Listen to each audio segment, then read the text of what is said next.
हाथ नचला है, हाँ जोड़त रही है। 18-20 हाथ बताओ।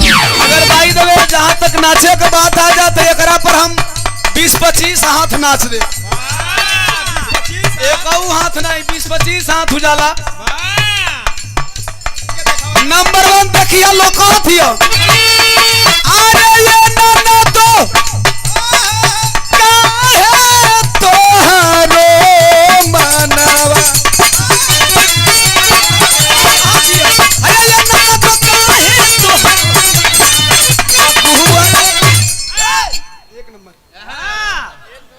एक नंबर हो गई, ज्यादा नहीं। ये नंबर 1 दूसर का ध्यान दीजिए। कहते हैं अरे ये नंबर 2 ए नाना दो काहे तोहरो मनवा। ए नाना दो 3 हो गई। अरे ए नाना दो काहे तोहरो मनवा। अरे ए नाना दो काहे तोहरो मनवा।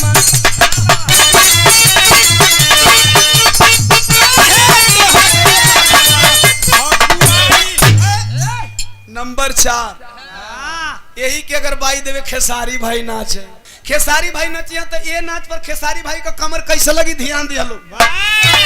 जे खेसारी का फैन होई ध्यान दे कि खेसारी भाई का कमर पर कैसे लगी। ए नाना दो काहे तोहरो मनवा। ए नाना दो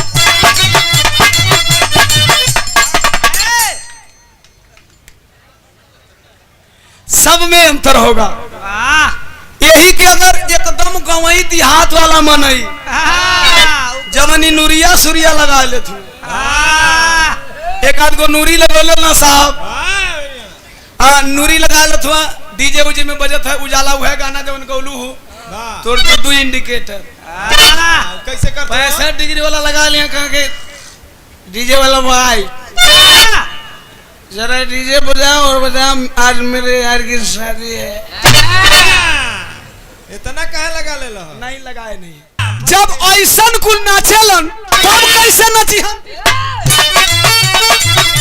अरे तो दूनो लाले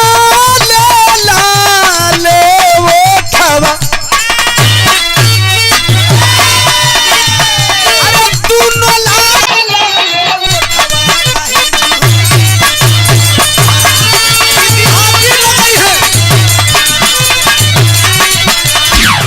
इस तरह ना तोहरे 4 हाथ 10 हाथ पर 1 हाथ भारी बा।